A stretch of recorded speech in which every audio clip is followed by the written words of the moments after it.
Hey everyone, so I got a question recently about the expenses involved with the self-storage business. What are the normal operational expenses that are required? So I thought I would just go through a few of those at a high level, and I'll get into much more detail with these later. So I'm in an office at one of our locations right now, and if you can see sort of the construction of the office, this is actually a converted 10 by 15 unit. So it's all metal. There's the door right behind me. And so one of the main expenses you're going to have is office and admin. I wouldn't say main is in terms of the most expensive, but it's just one of the primary categories. So that's anything to do with running the office dues and subscriptions. As you see behind me with the computer gear that we have set up, the security cameras and things like that of that nature. We also have a call center that we have in place that takes all of our incoming calls. So that's kind of a subscription thing that we have. So really anything related to the maintenance of the office. There's also the utilities, so it's kind of a hot day outside, and you probably, I don't know if you can hear it or not, but the air is cranking. So there's the utilities, the typical things you think of, water, sewer, electric, if you do have bathrooms and those kinds of things. But those are typically fairly minimal. So we're going to go check out a unit here and kind of show you in terms of the unit that the tenant is moving out of. When I say tenant, I don't really mean tenant, I mean customer. We're going to show you some of the expenses involved with turning over a unit after a customer moves out. So let's go take a look at that. Okay, so in terms of some of the major expense categories, we've got office and administration, basically anything, office supplies, anything that goes along into the running of the office. Utilities, I mean, you guys kind of know what that is. Payroll, that's really one of your biggest categories. Again, you want to have, some people undercut payroll because they think they can just find somebody minimum wage, but you want to have good people in there and you want to pay them well. So payroll, repairs and maintenance, property taxes is always a big one. And then professional services, if you're not doing your own accounting or bookkeeping, taxes, that type of thing, and you're going to outsource that, then you want to account for that as well. So those things are typically looked at in accordance with the rentable square feet of the property. So it's going to be some percentage per square foot. So, you know, utilities, let's say 20 to 30 cents a square foot, repairs and maintenance, 20, 25 cents, 30 cents a square foot. We're going to calculate it that way. I'll get a little more into that later. It's not really the purpose of this video, but those are some types of it. But I did want to more so zero in on the repairs and maintenance, because that's kind of the thing that I think most people ask about, because they come from other asset types where the repairs and maintenance can be fairly significant.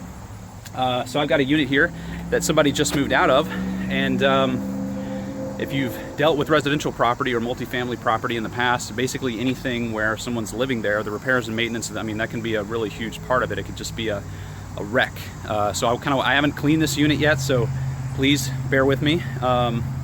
It's embarrassing. I haven't had a chance to get in there and really get it cleaned up and ready for the next person. So we're gonna go ahead and crack this open, talk a little bit about those expenses. So.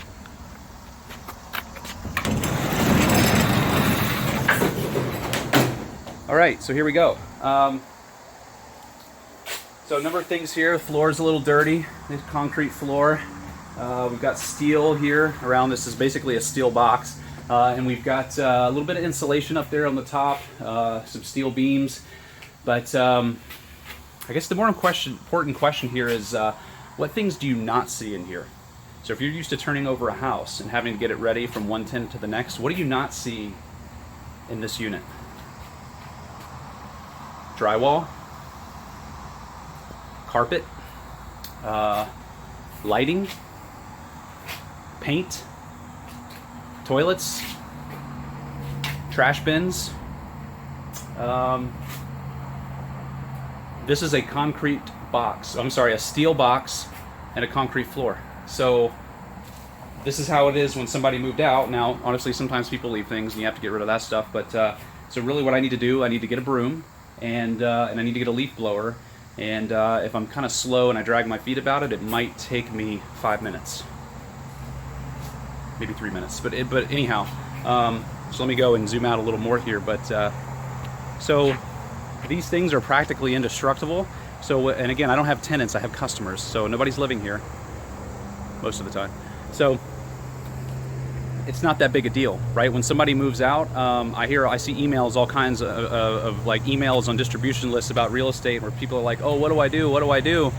Somebody ripped my carpet up, or somebody dropped a bomb in my toilet and it's completely hosed, or the drywall has a huge hole in it, or you know, the grass is all dead, and I'm like, What are they going to do to this? I mean, and not only that, but they don't live here, so they're not here all the time. They're not on the property all the time. They don't live there. So again, it's a steel box and a concrete floor. So when it's in terms of repairs and maintenance for customer or tenant turnover, it's the time that it takes me to get a broom and a leaf blower and clean the thing out, and then get the next person in there renting. So that's really one of the wonderful advantages of self-storage, is the fact that nobody's living here and they're not going to destroy anything. I mean, they could try, but it's like, you know, maybe you get a couple of dents in the wall, but it doesn't mean that because you have dents in the wall that nobody else can store their stuff there. It's a garage, right? So anyway, I hope that was a little more eye-opening. I'll go into some of the specific expense categories a little more and show you how they can actually roll up to affecting the value of your property and why you want to keep those things under control. But for now, I hope that was interesting, and I'll talk to you soon.